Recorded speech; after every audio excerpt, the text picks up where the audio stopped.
Alright, we're still on the starting screen, but your voice is live. Go for it.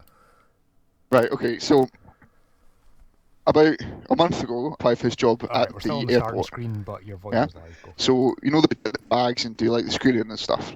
Just like a job like that, yeah? Yeah. But we just got the mortgage through for the house. Part of that is that I need to stay with the bank that I'm with to make sure the mortgage rate's good. So they've been trying to get in contact with me for like 4 weeks, and they're just shit. And I was like, this job is just shit. So the woman's phoned me today, and she's like, "Are you free for a job interview?" And I was like, "What do you mean, like right now?" She's like, "Yeah." I was like, "Right, yeah, sure, why not?" And the first question she asked me was, "What can you tell me about Edinburgh?" And you know, you get this thing in your head where you're just like, "I can't think of anything to say," so it just comes out your fucking mouth. Yeah. So the first thing I said to her, she's like, "What can you tell me about Edinburgh Airport?" "Not a lot." And I was like, "Shit, I just said that." And she's like, but she was, you know, you get the ones that are like proper, like too polite to tell them that you're just being a dick. So she just kind of fobbed it off, and she was like, "All right, haha, okay." And I was like, "Interesting. How far can I push this today?" So she's like, so can you, the shifts are a bit, late. So, do you drive? No. I drive a bike though. And she's like, "Oh, that's great." And it's a push bike. It'd take me a couple hours to get there, but I could get there in time. And she's like, okay. I was like, "Oh, okay, this is getting good."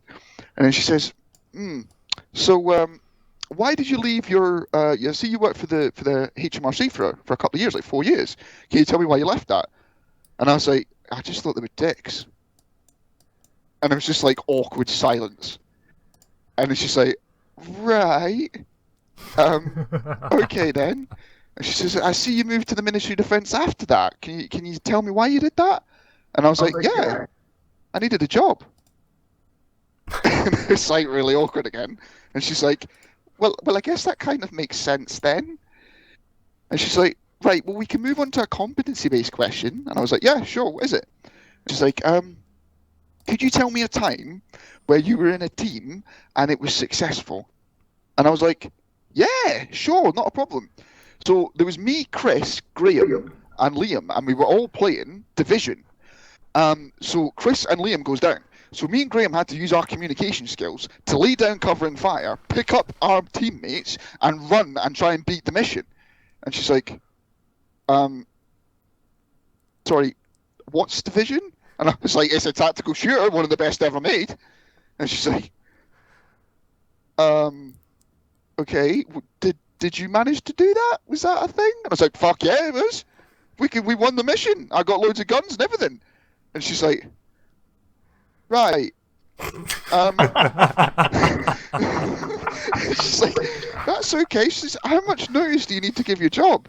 And I says, "Well, it's just this, about a day probably, just enough so I can tell my manager that I'm leaving." And she's like, "You don't need any more notice than that?" And I says, "Well, I mean, I can do a phone call if that's okay." She's like, "Okay, so if you were successful with the interview, would you be able to start quickly?" And I was like, "Yeah, no problem, not a problem at all." And she's like, "Right, okay, well, we'll get back to you and let you know." And I was like, "All right, cool, no probs." So I'm like, "Fuck it, man, I've not got this at all."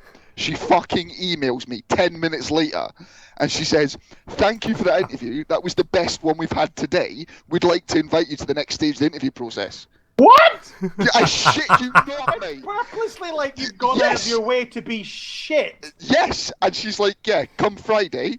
Are you free Friday?" I was like, "Yeah." And she's like, "That's fine then, we'll let you know." And she fucking emailed me. She's like, "Yeah, crack on. I need you Friday for this fucking interview." Fucking honestly, you couldn't write this shit. It's like, Honest to God, have you got this confused with a sketch show or something? yeah, it's like, what much more do I need to fuck this interview up for her to be like, "Yeah, get this guy on apparently a board." fucking fair bit, mate. I think I've just found the first highlight for this week's highlight reel.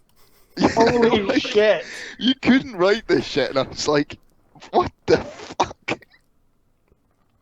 Oh fuck! And she's giving me a whole list of shit to bring with me and everything. I was like, "Holy shit!" All right, whatever. Bring your laptop. Shore Division. So I do. I'll bring it and start playing the game while she's doing it. I'm like, assume I said tacticals like this.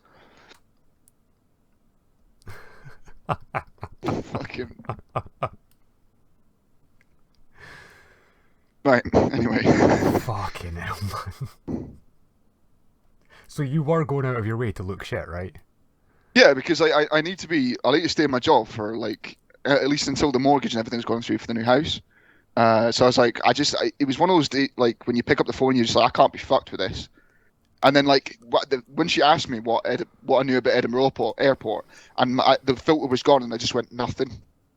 And she's like, oh, right. And it got really awkward, and I was like, oh my god, I need to feed this so badly. How to make it more awkward?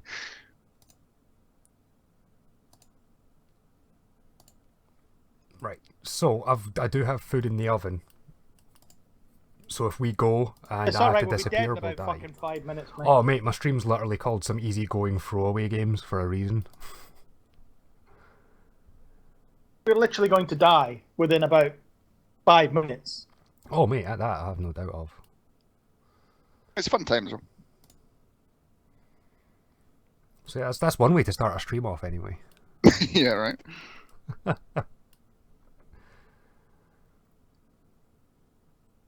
I love how I'm the odd one